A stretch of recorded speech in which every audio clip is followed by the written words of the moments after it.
حضرت سمرہ سے مرفوعاً روایت ہے، یعنی رسول اللہ صلی اللہ علیہ وسلم نے فرمایا اپنے منہ کو مسواک کے ساتھ پاک رکھو کیونکہ یہ قرآن کا راستہ ہے۔ تو اپنے منہ کی صفائی اور اپنی زبان کی صفائی اور اپنے گلے کی صفائی، ان چیزوں کا بھی خاص خیال رکھیں۔ اور پھر وضو کے بعد دعا پڑھنا نہ بھولیں، یہ اپنے ڈیلی کے کاموں میں اگر آپ کو یاد نہیں رہتا تو کہیں لکھ کے لگا لیں۔ رسول اللہ صلی اللہ علیہ وسلم نے فرمایا جو وضو کرے اور اچھی طرح وضو کرے پھر یوں کہے اشہد ان لا الہ الا اللہ وحدہ لا شریک لہ واشہد ان محمدا عبدہ ورسولہ اللہم اجعلنی من التوابین واجعلنی من المتطہرین، اس کے لیے جنت کے 8 دروازے کھول دیے جائیں گے، وہ ان میں سے جس میں سے چاہے داخل ہو جائے۔ سبحان اللہ، کتنی مختصر سی دعا ہے لیکن کتنا بڑا اجر ہے، اس لیے اس کو نہ بھولیں۔ پھر اسی طرح یہ ہے کہ وضو کے بعد اگر آپ آذان سن رہے ہیں تو آذان کا جواب دینا نہ بھولیں۔ رسول اللہ صلی اللہ علیہ وسلم نے فرمایا جو شخص آذان سن کر یہ کہے یعنی اللہم رب هذه الدعوة التامة والصلاة القائمة آت محمدا الوسیلة والفضیلة وابعثه مقاما محمودا الذی بعثته، تو یہ قیامت کے دن نبی صلی اللہ علیہ وسلم کی اس کے لیے شفاعت جائز ہو جائے گی، لازم ہو جائے گی۔ حلت لہ شفاعتی یوم القیامہ، یعنی جو آذان کے بعد کی دعا پڑھے گا نبی صلی اللہ علیہ وسلم کی شفاعت پائے گا۔ اور اسی طرح وہ دعا کی قبولیت کا وقت ہوتا ہے، اس وقت کے لیے دعا سوچ رکھے کہ میں نے کیا دعا مانگنی۔ ایک نماز سے دوسری نماز کے بیچ میں جو چیز آپ کو بودر کرے، پریشان کرے، نیکسٹ آذان سے پہلے سوچ رکھیں کہ میں نے آذان کے بعد بھی یہ دعا خاص مانگنی، لیکن اس کے بیچ میں بھی آپ مانگ سکتے ہیں، اس منع نہیں ہے۔ پھر اسی طرح یہ ہے کہ اپنی جسمانی صحت کا خیال رکھنے کے لیے صرف کھانا پینا ہی کافی نہیں ہے بلکہ ورزش بھی ضروری ہے۔ آپ بریدنگ ایکسرسائز کریں، آپ اسٹریچز کریں، آپ واک کریں اور اس میں 7 اذکار شامل کر لیں، یعنی اس ٹائم پر انسان اپنے اذکار مقرر کر لیں، جیسے تسبیحات ہیں، درود شریف ہے، استغفار ہے۔ واک کرتے وقت یہ سب پڑھنا بہت آسان بھی ہوتا ہے اور واک بھی بورنگ نہیں ہوتی، وہ آسان ہو جاتی ہے۔ اور پھر اگر ایک وقت میں آپ کو زیادہ ٹائم نہیں ملتا واک کرنے کا، 2 منٹ کر لیجئے، 5 منٹ کر لیجئے، ایک تسبیح کی دیر میں کر لیجئے، دن میں کئی دفعہ 5 منٹ بھی اگر آپ کریں گے تو انشاءاللہ اس سے آپ کا جسم مضبوط رہے گا۔ اور پھر یہ کہ جسمانی مضبوطی کے ساتھ ساتھ اپنی جذباتی صحت کا بھی ضرور خیال رکھیں، اور جذباتی صحت کے لیے ضروری ہے کہ اللہ پر توکل ہو، اللہ سے محبت ہو، اللہ سبحانہ وتعالیٰ کے ساتھ ایک تعلق ہو، دل ہی دل میں اللہ کو پکاریں، اس کو یاد کریں اور اس سے محبت پر خوش ہو جائیں۔ یعنی محبت جو ہے وہ انسان کو خوشی بخشتی ہے، تو جس شخص کی زندگی میں رب کی محبت آ جائے اس سے زیادہ خوش قسمت کوئی نہیں، اور اسی کو اپنا وکیل سمجھیں، اسی پر بھروسہ کریں، اسی سے دعائیں مانگیں، اسی سے لو لگائیں، اسی سے اپنے سارے شکوے شکایتیں کریں، اسی کو اپنے ساری مشکلات بتائیں اور اسی سے حل مانگیں۔ رب المشرق والمغرب لا الہ الا ہو فاتخذہ وکیلا، یہ سورۃ المزمل کی آیت ہے۔ شروع میں نبی صلی اللہ علیہ وسلم نے جب تبلیغ کا کام شروع کیا تو کیسی مشکلات پیش آئیں، لیکن آپ کو کیا بتایا گیا کہ اللہ رب العزت ہی کو اپنا وکیل بنائیں، اسی کو کارساز سمجھیں، اور اگر کہیں خوف خطرہ محسوس ہو تو اپنے آپ کو اپنے رب کی پناہ میں دیں۔ سورۃ غافر میں آتا ہے وقال موسیٰ انی عذت بربی وربکم انی عذت بربی وربکم من کل متکبر لا یؤمن بیوم الحساب۔ موسیٰ علیہ السلام کو جب فرعونیوں کا خوف ہوا تو انہوں نے کہا بے شک میں نے اپنے رب اور تمہارے رب کی پناہ لے لی، ہر اس متکبر سے جو یوم حساب پر ایمان نہیں رکھتا۔ تو جو چیز آپ کو کسی انسان کی طرف سے کوئی خوف محسوس ہو، کہیں پریشانی محسوس ہو، تو فوراً اس آیت کو پڑھ کر بلند آواز میں اپنے آپ کو تسلی دیں۔ حقیقت یہ ہے کہ قرآن مجید کے ساتھ اگر آپ کا تعلق مضبوط ہو تو آپ کو روزانہ کے مسائل کا حل اس میں ملتا ہی چلا جائے گا، اور حالات جس طرح کے بھی ہوں اللہ کی رحمت سے پر امید رہیں۔ اور اللہ کی رحمت کس کے قریب ہوتی ہے؟ محسنین کے۔ ان رحمت اللہ قریب من المحسنین۔ چاہے آپ طوفانوں کی زد میں ہو پھر بھی اللہ کی طرف رجوع کریں۔ موسیٰ علیہ السلام کی قوم آگے سمندر تھا اور پیچھے فرعون تھا، پریشان ہو گئی تو موسیٰ علیہ السلام نے کہا قال کلا ان معی ربی سیہدینی، ہرگز نہیں، پریشانی کی بات ہی نہیں، بے شک میرے ساتھ میرا رب ہے، وہ ضرور مجھے راستہ بتائے گا۔ اسی طرح کام کاج کے دوران غور و فکر جاری رکھیں، ذکر جاری رکھیں، اللہ سے دل دل میں باتیں کرتے رہیں، دعائیں کرتے رہیں۔ عقلمند لوگ قرآن مجید میں ان کو بتایا گیا الذین یذکرون اللہ قیاما وقعودا وعلی جنوبہم وَيَتَفَكَّرُونَ فِي خَلْقِ السَّمَاوَاتِ وَالْأَرْضِ رَبَّنَا مَا خَلَقْتَ هَذَا بَاطِلًا سُبْحَانَكَ فَقِنَا عَذَابَ النَّارِ۔ کون ہے عقل مند لوگ؟ وہ جو کھڑے بیٹھے اور لیٹے اللہ کو یاد کرتے رہتے ہیں اور آسمانوں اور زمین کی پیدائش میں غور و فکر کرتے ہیں اے ہمارے رب، اور کہتے ہیں اے ہمارے رب تو نے یہ سب کچھ بے مقصد پیدا نہیں کیا، تو پاک ہے، ہمیں آگ کے عذاب سے بچا۔ اور خاص طور پر جب آپ کچن میں کام کر رہے ہوں، کوکنگ کر رہے ہوں، اس وقت روزانہ کوشش کریں کہ آگ کے عذاب سے پناہ کی دعا کریں، کیونکہ وہاں آگ قریب ہوتی ہے تو انسان کے پھر دل سے دعا نکلتی ہے۔ یعنی اس سے بہتر موقع کوئی نہیں ہوتا کہ جب انسان آگ سے بچنے کی دعا کرے۔ تو کہنے کا مطلب یہ ہے کہ ذکر صرف مصلے پر نہیں ہوتا، ذکر چلتے پھرتے اٹھتے بیٹھتے کام کاج کرتے آپ کی زبان اللہ کے ذکر سے تر رہے، اور کیونکہ اللہ کا ذکر جو ہے کثرت سے کرنا کامیابی کا باعث ہے۔ سورۃ انفال میں آتا ہے وَاذْكُرُوا اللَّهَ كَثِيرًا لَعَلَّكُمْ تُفْلِحُونَ، اور اللہ کو بہت زیادہ یاد کرو تاکہ تم فلاح پاؤ۔ الا بذکر اللہ تطمئن القلوب، سن لو اللہ کی یاد سے دل اطمینان پاتے ہیں۔ اور سب سے افضل ذکر کیا ہے؟ لا الہ الا اللہ، خصوصاً جب دل گھبرائے تو کثرت سے پڑھے لا الہ الا اللہ۔ اس کا یہ مطلب نہیں کہ صرف ایک تسبیح کر کے رکھ دیں، اٹھتے بیٹھتے بھی لا الہ الا اللہ، اللہ اکبر، الحمدللہ، اللہ تیرا شکر ہے، سبحان اللہ، استغفر اللہ، یہ زبان پہ جاری ہوتے رہنے چاہیے تاکہ جب موت کا وقت آئے تو ذکر کرنے میں، لا الہ الا اللہ پڑھنے میں کوئی مشکل نہ ہو۔ پھر اسی طرح لا حول ولا قوت الا باللہ، رسول اللہ صلی اللہ علیہ وسلم نے حضرت ابو ہریرہ سے فرمایا لا حول ولا قوت الا باللہ زیادہ پڑھا کرو، یہ جنت کے خزانوں میں سے ایک خزانہ ہے۔ یعنی جنت میں اگر آپ کو خزانے چاہیے تو لا حول کی کثرت کر دیں، کثرت سے توبہ استغفار بھی کرنی چاہیے، کیونکہ استغفار سے رحمت کے دروازے کھلتے ہیں، دنیا کی ساری مشکلات حل ہوتی ہیں۔ اور پھر مسلسل استغفار گناہوں کو مٹاتا ہے، رزق کو کھینچ لاتا ہے، اولاد میں خیر و بھلائی ہوتی ہے، اور اللہ تعالیٰ دنیا کی نعمتیں بھی کثرت سے دیتے ہیں، جیسے کہ سورۃ نوح میں آتا ہے کہ آسمان سے بارشیں بھی برسیں گی، مال اور بیٹوں سے بھی تمہاری مدد ہوگی، اور اگر مال میں کمی ہے یا بیٹوں کی طرف سے پریشانی ہے تو وہ بھی اللہ تعالیٰ دور کرے گا، اور تمہیں باغات عطا کرے گا، تمہارے لیے نہریں جاری کر دے گا۔ پھر یہ ہے کہ دن بھر کے کاموں کو آپ آرگنائز کر کے کریں، یعنی اپنے آپ کو جتنا آپ ڈسپلن کریں گے اتنا ہی آپ کا دن زیادہ پروڈکٹیو ہوگا۔ وقت کا بہتر سے بہتر استعمال کریں۔ رسول اللہ صلی اللہ علیہ وسلم نے فرمایا دو نعمتیں ایسی ہیں جن کے بارے میں اکثر لوگ خسارے میں ہیں، ایک تندرستی اور دوسرے فراغت۔ بہت سے لوگ بہت سی چیزیں سوچتے ہیں لیکن کر نہیں پاتے، اور جب کرنے لگتے ہیں تو تھوڑی دیر میں دھیان ادھر ادھر ہو جاتا ہے اور پھر ہر چیز بکھر جاتی ہے۔ اینڈ آف دا ڈے انسان کہتا ہے میں نے تو کچھ کیا ہی نہیں، اور پریشانی پر پریشانی بڑھتی چلی جاتی ہے۔ اور چونکہ ہر انسان کی زندگی میں کوئی نہ کوئی امتحان ہوتا ہے، پریشانی ہوتی ہے، تو بعض اوقات انسان اس پریشانی میں اتنا مغلوب ہو جاتا ہے کہ جو بھی اس نے اپنے کام سوچے ہوتے ہیں وہ سارے ایک طرف رکھ کے کوئی ذہنی تفریح کا سامان کر لیتا ہے۔ اور آج کل تو بہت بڑا فتنہ ہے کہ موبائل ہمارے ہاتھ میں ہے، کوئی ڈرامہ لگا لیتا ہے اور کوئی گانا سننا شروع کر دیتا ہے، اور کوئی کسی طرح کی بھی ویڈیو دیکھ کے ایک کے بعد ایک شروع ہو جاتی ہیں، اور اس طرح جو کرنے کے کام ہے وہ سارے دھرے کے دھرے رہ جاتے ہیں۔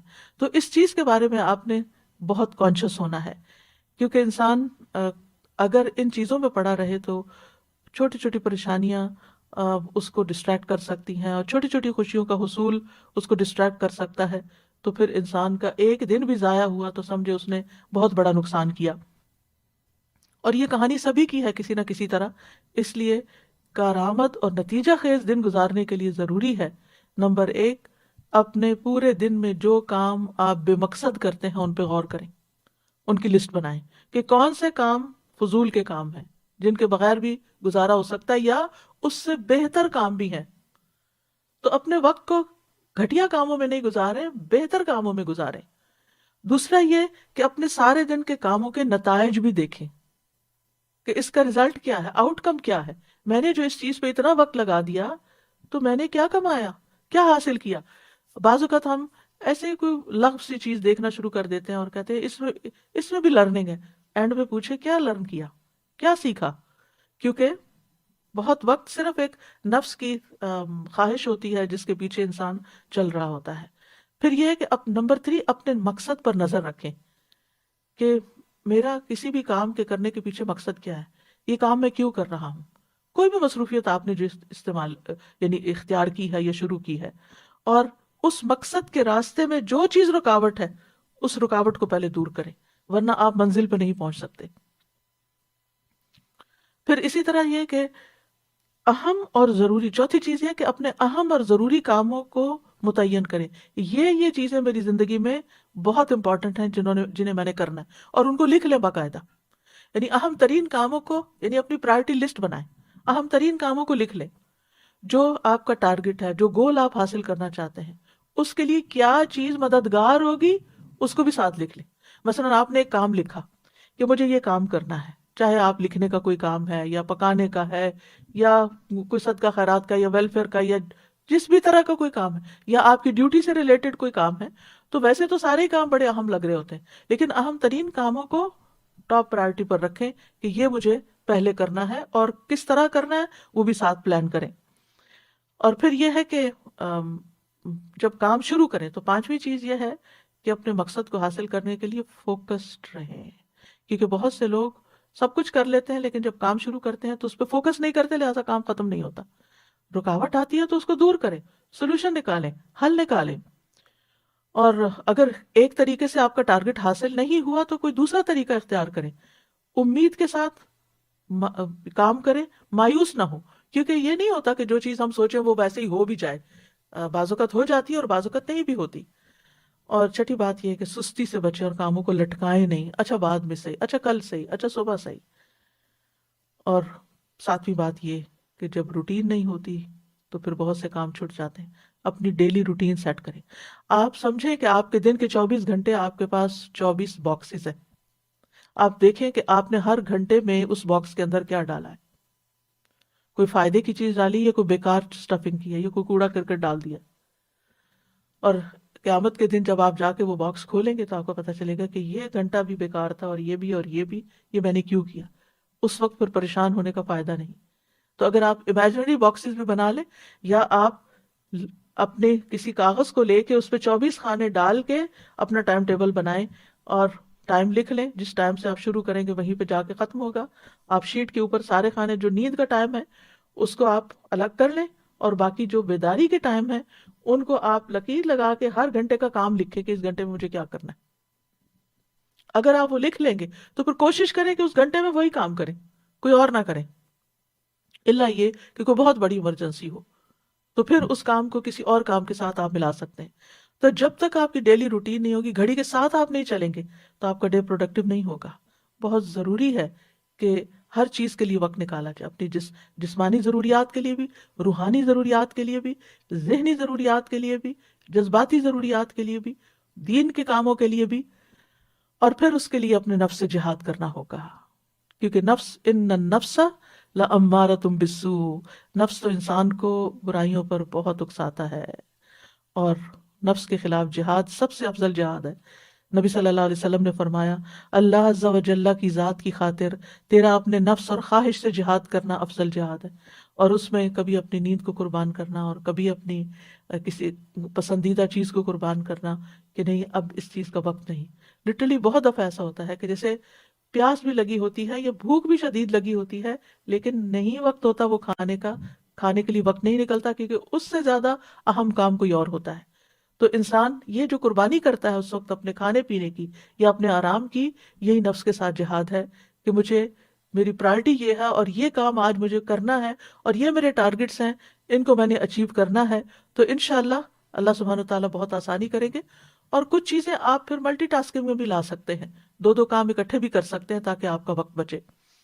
اور اگر آپ وقت میں برکت لانا چاہتے ہیں نا تو 5 نمازیں وقت کی پابندی کے ساتھ ادا کریں، کیونکہ ان الصلاۃ کانت علی المؤمنین کتابا موقوتا، بے شک نماز ایمان والوں پر ہمیشہ سے ایسا فرض ہے جس کا وقت مقرر کیا ہوا ہے. اور سب سے افضل عمل کیا ہے؟ نماز کو اس کے اول وقت پر ادا کرنا. نمازوں کے وقت کو ضائع کرنے والے کے لیے ہلاکت ہے. فویل للمصلین الذین هم عن صلاتهم ساہون. یہ کون لوگ ہیں؟ یہ وہ لوگ ہیں جو اپنے وقت کو ٹال کے نماز پڑھتے ہیں لیکن تاخیر سے پڑھتے ہیں، غیر ضروری کاموں میں زیادہ وقت لگا دیتے ہیں، نماز کی تاخیر کر دیتے ہیں، اور پھر اس میں جلدی جلدی نماز پڑھ کے اٹھ جاتے ہیں۔ ایسی نماز کو منافق کی نماز کہا گیا۔ مصعب بن سعد سے روایت، انہوں نے کہا، میں نے اپنے والد سے کہا، اے ابا جان، آپ نے دیکھا اللہ تبارک و تعالیٰ کا یہ فرمان، الذین هم عن صلاتهم ساہون، تو ہم میں سے کون ہے جو نماز میں نہیں بھولتا، جس کے دل میں خیال نہیں آتے؟ انہوں نے کہا، اس کا یہ مطلب نہیں، اس آیت سے مراد وقت کا ضائع کرنا ہے، کہ انسان فضول کاموں میں لگا رہے یہاں تک کہ وقت ضائع کر دے، یعنی نماز کا اصل وقت چلا جائے۔ اس لیے نماز اپنے وقت پر، ایسا نہ ہو کہ فجر کی نماز قضا ہو جائے، اور ایسا نہ ہو کہ سوئے رہیں، کیونکہ نبی صلی اللہ علیہ وسلم نے اپنا ایک خواب بیان کرتے ہوئے فرمایا، آپ نے خواب میں دیکھا کہ ایک شخص تھا جس کا سر پتھر سے کچلا جا رہا تھا، وہ قرآن کا حافظ تھا، مگر وہ اس سے غافل ہو گیا اور فرض نماز پڑھے بغیر سو جاتا تھا۔ اور پھر نماز لیٹ کرنا جو ہے نفاق کی علامت ہے۔ منافق سورج کو دیکھتا رہتا ہے، جب شیطان کے دو سینگوں کے درمیان وہ ہوتا ہے، یعنی غروب ہونے کے قریب ہوتا ہے، تو اٹھ کر 4 ٹھونگے مارنے لگ جاتا ہے، اور ان میں اللہ کا ذکر نہیں کرتا۔ یعنی کہ جو منافقوں کے بارے میں قرآن مجید میں آتا ہے، وَلَا يَأْتُونَ إِلَى الصَّلَاةِ إِلَّا وَهُمْ كُسَالَىٰ، کہ وہ نماز سستی کے ساتھ پڑھتے ہیں، سستی کر کر کے پڑھتے ہیں، دیر سے پڑھتے ہیں، تھک کے، دنیا کے کاموں سے تھک کے پھر نماز پڑھتے ہیں، اور اس میں کوئی خشوع و خضوع نہیں ہوتا۔ نماز جو ہے قبر میں بھی ساتھ ہوگی، حفاظت کرے گی، نماز بندے کی حفاظت کرے گی، لیکن کس کی نماز؟ وہ جو اپنی نمازوں کی حفاظت کرتا ہے۔ والذین هم علی صلاتہم یحافظون۔ بندے کو جب قبر میں رکھا جاتا ہے تو وہ اور لوگ رکھ کے قبر میں دفنا کے جاتے ہیں، تو جانے والوں کے زمین پہ جو جوتوں کی آواز آتی ہے وہ بھی سنتا ہے۔ اگر وہ مومن ہوتا ہے تو نماز اس کے سر کی طرف آ جاتی ہے، روزہ دائیں طرف، زکوٰۃ بائیں طرف، دیگر نیک کام اس کے پاؤں کی طرف آ جاتے ہیں۔ تو جب سر کی طرف سے فرشتہ عذاب دینے کو آتا تو نماز اس کو روک دیتی ہے، اور اسی طرح باقی نیکیاں بھی۔ نماز کہتی ہے میری طرف سے آنے کا راستہ نہیں ہے۔ اس لیے کتنا ضروری ہے کہ ہم اس نماز کی حفاظت کریں، اور مرد خاص طور پر باجماعت نماز کی حفاظت کریں۔ اگر گھر میں 2 مرد بھی ہیں اور مسجد بہت دور ہے کہ ہر وقت نہیں جا سکتے، تو اکیلے اکیلے نماز پڑھنے کی بجائے جماعت سے پڑھیں، اور اگر گھر کی خواتین بھی ساتھ شامل ہونا چاہیں تو موسٹ ویلکم۔ اور اگر مسجد بھیج سکتے ہیں اور بچے چھوٹے ہیں، یعنی آپ خود تو نہیں جا سکتی لیکن ان کو مسجد لے جا بھی سکتی ہیں اگر آپ کے ہسبینڈ مصروف ہیں یا وہ اویلیبل نہیں ہے، تاکہ بچے مسجد کی عادت ڈالیں۔ اور پھر نماز کے وقت سے ذرا پہلے جائیں تاکہ نماز کی سنتیں ادا ہوں۔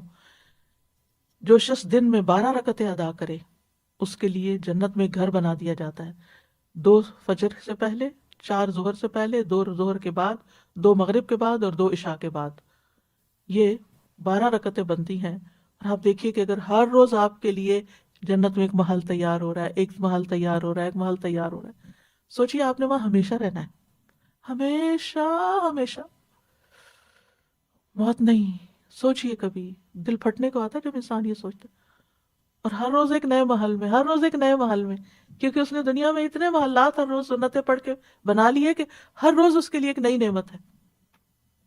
یہ وہ چیزیں جن کی دنیا میں لوگ تمنا کرتے ہیں، لیکن دنیا میں یہ سب کچھ نہیں مل سکتا۔ دن کی 12 رکعتیں ادا کرنے میں زیادہ سے زیادہ کتنا ٹائم لگ جائے گا؟ آدھا گھنٹہ۔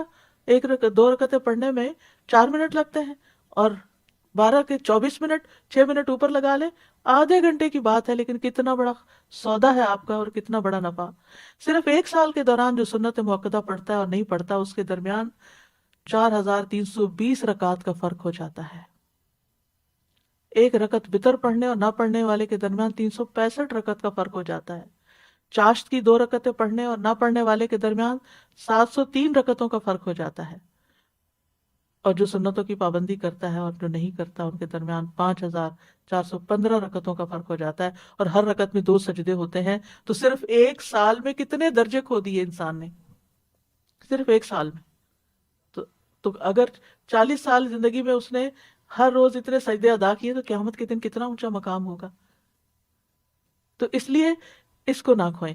شروع میں مشکل ہوگی، نفس پہ بھاری ہوگا، عادت نہیں نا، تو مشکل پڑے گی، لیکن اگر آپ ایک دفعہ اللہ سے اچھی طرح دعا کریں اور بار بار کریں، ایک دفعہ نہیں، ایک دفعہ شروع کر لیں، کچھ ہی دنوں میں آپ کا دل ہی نہیں لگے گا اگر آپ نے سنت نہیں پڑھی ہوگی.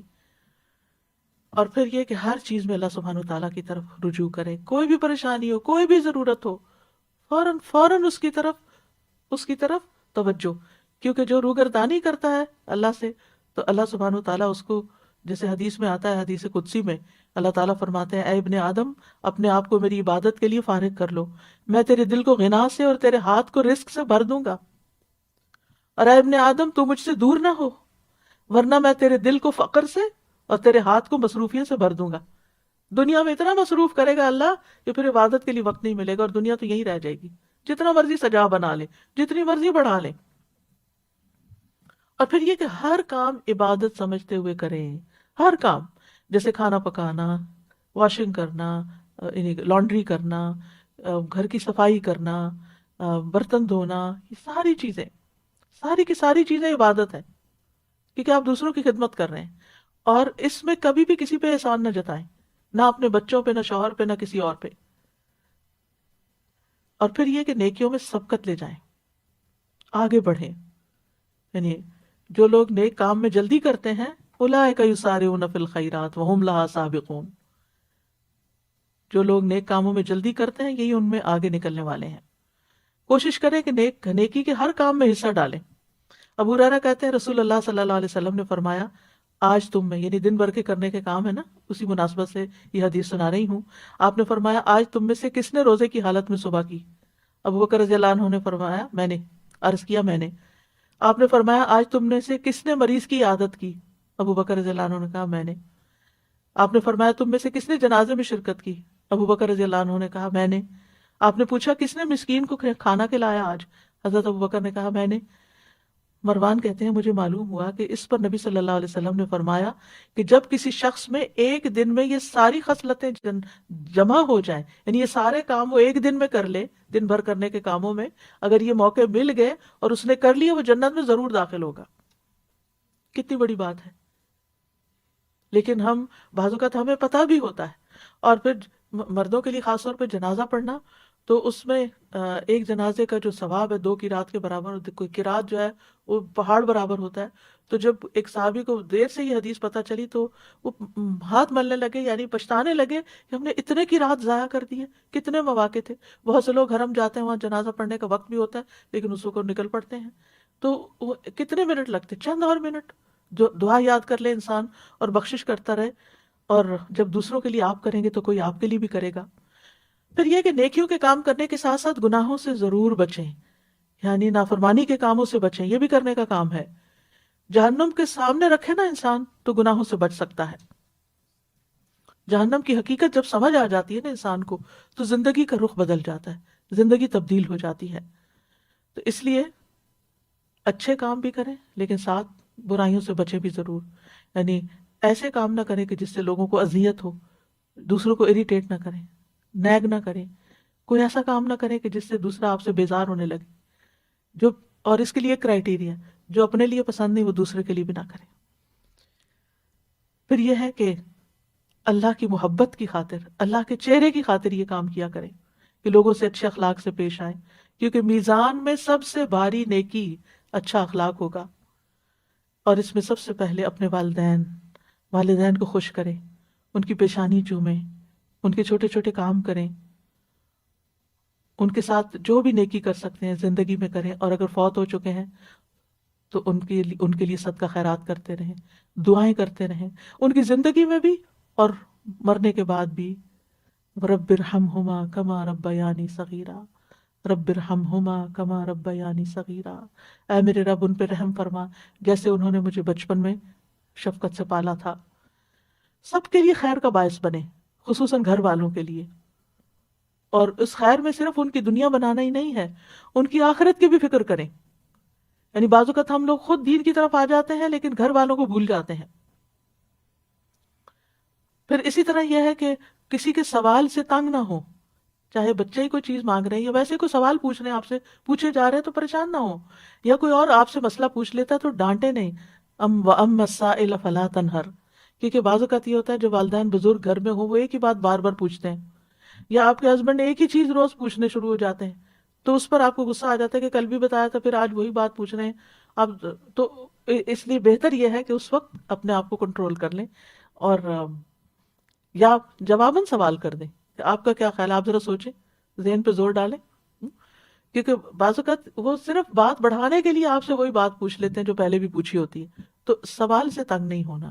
بچہ کچھ مانگ رہا ہے تو تنگ نہیں ہونا، شٹ اپ کال نہیں دینی کہ چپ ہو جاؤ تو میرا سر کھا گئے ہو، میں فارغ ہو کے دوں گی. نہیں، اپنا کام روک دیں، جا کے اس کی ضرورت پوری کر دیں اور پھر آگے بڑھیں. جہاں بھی بیٹھیں، جہاں بھی کھانے کی ٹیبل پہ بھی بیٹھیں، خیر پھیلانے والے ہوں، مبارک بن جائیں. کن مبارکن اینما کنتا، جہاں بھی ہو مبارک بنے. اور وہ کیسے؟ ابن قیم کہتے ہیں آدمی کی برکت یہ ہے کہ جہاں بھی مقیم ہو خیر کی تعلیم دے، اچھی بات زبان سے نکالے، اچھی بات کریں. اسی لیے نبی صلی اللہ علیہ وسلم کھانے میں نقص نہیں نکالتے تھے کہ وہ یعنی کہ ہو سکتا ہے آپ کو پسند نہ ہو لیکن دوسرے کو بھی آپ بدمزہ کر رہے ہیں کھانے کی شکایت کر کر کے. اور بچوں کی تربیت کے لیے کھانا کھانے کا وقت بہترین وقت ہے جب آپ ان کے ساتھ بیٹھ کر آپ ان کو کوئی اچھی بات بتا سکتے. لیکن اللہ کی خاطر اس وقت ان کی کھچائی نہ شروع کر دیں کہ دن بھر کے بعد اب ہاتھ آئے ہیں. بہت سے لوگ کھانے کی میز پہ بیٹھ کے ان کا حساب کتاب شروع کر دیتے ہیں اور ان کی سارے دن کی جو کام کاج ہے ان کی محاسبہ شروع کر دیتے ہیں، اور اس طرح سارے گھر والوں کا کھانا جو ہے وہ بدمزہ کر دیتے ہیں. اس سے بھی بچنا چاہیے. پھر پڑوسیوں کی خبر گیری کریں، ان کے کھانے پینے کا خیال رکھنا. نبی صلی اللہ علیہ وسلم نے فرمایا اے ابو ذر، جب تم سالن پکاؤ تو شوربہ زیادہ کر لو، پڑوسی کی خبر گیری کرو. یعنی کسی بھی طرح اپنے اپنے کلچر کے مطابق آپ پڑوسی کا، اپنے دوستوں کا خیال رکھ سکتے ہیں. مریض کی عیادت اگر جا نہ سکیں، جیسے کووڈ پیشنٹس کا آپ وزٹ نہیں کر سکتے، فون پر عیادت کر لیں، میسج کر لیں، کیونکہ یہ بھی نیکی کے کاموں میں سے ایک ہے اور آج کل یہ نیکی کمانے کا بہت موقع ہے. پھر سلام کو گھر میں بھی عام کریں، باہر بھی اور گھر میں. یعنی میک شور کہ صبح اٹھتے ہی گھر والوں کو سلام کریں، بچوں کو سلام کریں، بچے آپ کو سلام کریں. مرد گھر سے باہر گئے نماز پڑھنے کے لیے، واپس آئے سلام کریں. اگر وہ نہ کریں تو آپ سلام کریں اور حال بھی ضرور پوچھیں، کیا حال ہے آپ کا، کیسی رات گزری. بس اتنا سا جملہ ان کا دل بڑھا دے گا، اس سے محبتوں میں اضافہ ہوتا ہے. اور سلام کرنا بخشش کا باعث ہے. رسول اللہ صلی اللہ علیہ وسلم نے فرمایا بے شک بخشش کو لازم کرنے والے امور سلام کو عام کرنا اور اچھی طرح گفتگو کرنا ہے. یعنی آپ سلام کر رہے ہیں، سلامتی کی دعا دے رہے ہیں، گھر والے سلامت ہوں گے تو آپ کے بھی دل سکون میں ہوگا، اور ساتھ آپ کی اپنی بخشش ہو رہی ہے. کر سلام رہے ہیں اور آپ کے گناہ معاف ہو رہے ہیں. آتے جاتے چلتے پھرتے گھر میں سلام کرتے رہیں. بچوں کو بھی خود سلام کریں کہ ان کو عادت ہو جائے. پھر گھر والوں کے کاموں میں ان کی مدد بھی کریں. اور یہ عورتوں مردوں دونوں کے لیے ہے، بڑوں کے لیے چھوٹوں کے لیے. حضرت عائشہ سے اسود نے پوچھا کہ نبی صلی اللہ علیہ وسلم اپنے گھر میں کیا کرتے تھے. انہوں نے کہا کہ نبی صلی اللہ علیہ وسلم اپنے گھر کا کام کاج کیا کرتے تھے اور ان کی خدمت کرتے تھے. جب نماز کا وقت ہوتا تو کام چھوڑ کر نماز کے لیے چلے جاتے. ایک اور روایت میں ہے کسی نے پوچھا کہ آپ گھر میں کیا کرتے تھے، کہا کہ وہ بھی انسانوں کی طرح انسان تھے. وہ اپنے کپڑوں کو صاف کرتے، بکری کا دودھ دو لیتے، اپنے کام خود کر لیتے تھے، یعنی نبی صلی اللہ علیہ وسلم. تو پھر بیٹوں کو بھی عادت ڈالنی چاہیے یا مردوں کو بھی کہ گھر والوں کے ساتھ تعاون کریں. اور اگر ان کے پاس وقت بالکل نہیں تو گھر والوں کی مدد کے لیے کچھ نہ کچھ انتظام کریں. نبی صلی اللہ علیہ وسلم نے فرمایا تم میں سے بہتر وہ ہے جو اپنے گھر والوں کے لیے بہتر ہو، اور تم سب کی نسبت میں اپنے گھر والوں کے لیے بہتر ہوں. اور اسی طرح گھر والوں پر خوش دلی سے خرچ کرنا چاہیے، خصوصاً مردوں کو جن کے اوپر نان نفقہ فرض ہے، سنت نفل نہیں ہے، فرض ہے. آدمی اپنی ذات پہ، اپنی بیوی بچوں پہ اور اپنے خادم پہ جو خرچ کرتا ہے وہ صدقہ ہوتا ہے. پھر اسی طرح یہ ہے کہ باہم گفتگو سے ماحول کو خوشگوار رکھیں. ہر وقت تلخ باتیں نہ کریں، ہر وقت گھر والوں کے استاد نہ بنے رہیں، ہر وقت انسٹرکشن نہ دیتے رہیں، کسی غلطی پر بہت زیادہ سرزنش نہ کریں. تھوڑی سی بات سے احساس دلائیں، ورنہ آپ کی خاموشی بھی بہت بڑا سبق ہے. بات کرتے ہوئے یاد رکھیں کہ آپ کی ہر بات لکھی جا رہی ہے، فرشتے لکھ رہے ہیں، کرام کاتبین لکھ رہے ہیں. اور اگر آپ اپنی زبان کی حفاظت کریں گے تو نبی صلی اللہ علیہ وسلم نے اس کو خوشخبری دی ہے. فرمایا خوشخبری ہے اس کے لیے جس نے اپنی زبان پہ قابو پا لیا. قیل و قال چھوڑ دے، یعنی اس نے کہا، اس کی بات اس کی بات. آج کل چونکہ کووڈ پھیلا ہوا ہے تو گھر میں بعض اوقات کوئی ویکسین کے خلاف بات شروع کر دیتا ہے، کوئی کسی بیماری کے بارے میں، تو اس پر اچھے سے توجہ دلانی چاہیے کہ یہ لوگوں کی باتیں ہیں، اس پر صحیح علم حاصل کرنے کی ضرورت ہے. اور پھر لا یعنی گفتگو سے بچیں. اچھا اور سنائیں کیا حال ہے، پھر تھوڑی دیر کے بعد اچھا اور سنائیں کیا حال ہے. یہ جملہ بول بول کے لوگوں سے بیکار کی باتیں نہ کروائیں۔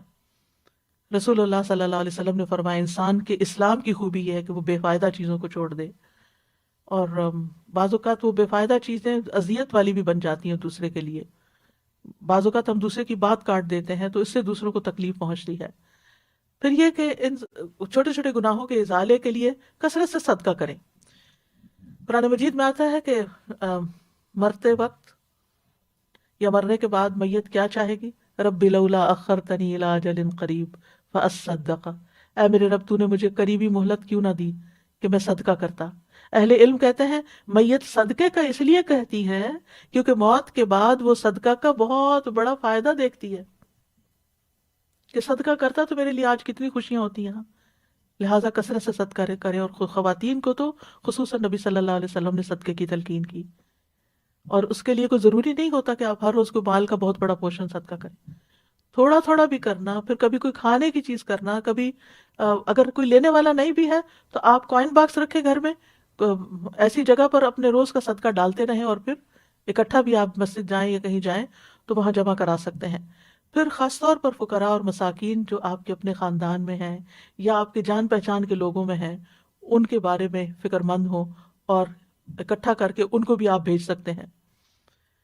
رسول اللہ صلی اللہ علیہ وسلم نے فرمایا مسلمان کا وہ مال کتنا عمدہ ہے جس میں سے کسی مسکین، یتیم اور مسافر کو دیا جائے۔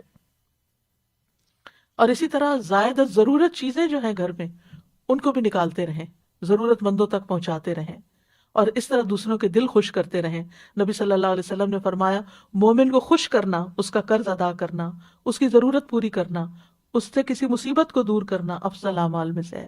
یعنی کسی کا دل آپ خوش کر دیں گے تو آپ نے بہترین کام کیا۔ پھر اسی طرح بات بات پہ غصے سے بچیں، ناراض ہونے سے بچیں، ایٹیٹیوڈ دکھانے سے بچیں، قطع رحمی سے بچیں، چھوٹی چھوٹی باتوں پر بہت بڑا ری ایکشن ظاہر نہ کریں، دوسروں کو معاف کرنے والے بنیں۔ فاصفح الصفح الجمیل، صبر جمیل کے ساتھ ہی الصفح الجمیل آتا ہے۔ قرآن مجید میں آتا ہے ایمان والو تمہاری بیویوں اور بچوں میں سے، ازواج کا لفظ آتا ہے بیوی شوہر دونوں کے لیے ہو سکتا ہے، بعض تمہارے دشمن ہیں، سو ان سے ہوشیار رہو، اور اگر تم معاف کر دو اور درگزر کرو تو بے شک اللہ بھی بے حد بخشنے والا نہایت رحم والا ہے۔ لہذا بہت ضروری ہے کہ ہم گھر والوں کی غلطیاں معاف کر کے دل صاف کرتے رہیں۔ فرمایا تمہارے مال اور تمہاری اولاد تو محض ایک آزمائش ہے، اور جو اللہ کے پاس ہے وہ بہت بڑے اجر والا ہے۔ واللہ عندہ اجر عظیم، اور اللہ کے پاس بہت بڑا اجر ہے۔ کسی پر ظلم کرنے سے بچیں، مظلوم کی آہ سے بچیں، مظلوم کی بد دعا عرش تک جاتی ہے، چاہے وہ آپ کا بچہ ہی کیوں نہ ہو۔ دل کی سختی سے بچیں، کیونکہ محروم ہے وہ شخص جس کی نماز میں خشوع نہیں اور وہ روتا نہیں۔ کوشش کریں دن کی کسی نہ کسی نماز میں آپ کو رونا ضرور آئے۔ پھر اسی طرح برے خیالات اور بدگمانیوں سے بچیں، خود بھی سکون میں رہیں گے، دوسروں کے لیے بھی سکون کا باعث ہوں گے۔ بدگمانیوں کو دل میں جڑ نہ پکڑنے دیں، اسی طرح آپ غیبت سے بچ سکیں گے اور بہتان تراشی سے بچ سکیں گے۔ مشکل آ جائے تو صبر اور نماز سے مدد مانگیں۔ انبیاء کا طریقہ یہ تھا کہ جب کوئی پریشانی آتی فوراً نماز کی طرف لپکتے تھے۔ پریشانی اور غم میں لا الہ الا اللہ پڑھے، یہ عرش تک جانے والا کلمہ ہے۔ دعاؤں کو لازم کر لیں، اٹھتے بیٹھتے دل میں چھوٹی سی کوئی مشکل آ گئی نا فوراً دیر اینڈ دین دعا کریں، اور تنگی کے بعد آسانی کا انتظار کریں۔ ان مع العسر یسرا فان مع العسر یسرا، کیونکہ صبر کے مدد جو ہے صبر کے ساتھ آتی ہے، تنگی کے ساتھ ہی کشادگی ہے، اور سختی کے ساتھ آسانی بھی ہے۔ اور پھر اس طرح دن میں ان چیزوں پر عمل کرتے ہوئے جب رات ہو تو آپ کا آخری کام اللہ کا ذکر ہو۔ سونے کے مسنون اذکار جو ہیں، یعنی سوتے وقت کے مسنون اذکار، ان کو پڑھنا نہ بھولیں۔ سورۃ ملک پڑھیں، سورۃ ملک عذاب قبر سے بچانے والی ہے، ہمیں نہیں پتا ہماری یہ رات آخری رات ہو۔ اور پھر انسان اپنے آپ کو اللہ کی حفاظت میں دے کر سوئے، اگر باوضو سو سکیں تو بہت اچھا ہے، کیونکہ جب بھی آپ کی آنکھ کھلے گی اور آپ سائڈ بھی بدلیں گے تو فرشتہ آپ کے لیے دعا کرتا رہے گا، جو اس کام پر مقرر ہو جائے گا آپ کے لیے کہ آپ کے لیے بخشش کی دعا کرے۔ تو ایک مومن کا دن پروڈکٹیو دن ہوتا ہے۔ میں نے باقی روزمرہ کی روٹین سے متعلق باتیں اس لیے نہیں کی کہ ہر ایک کے اپنے دنیا کے کام جو ہیں الگ الگ ہیں، لیکن جب آپ اپنے کاموں کا اور عبادات کا وقت مقرر کریں گے اور نیکی کے یہ کام کریں گے تو انشاءاللہ خیر ہی خیر ہوگی، اور ورنہ وقت کا ضائع ہونا جو ہے وہ انسان کے لیے خسارے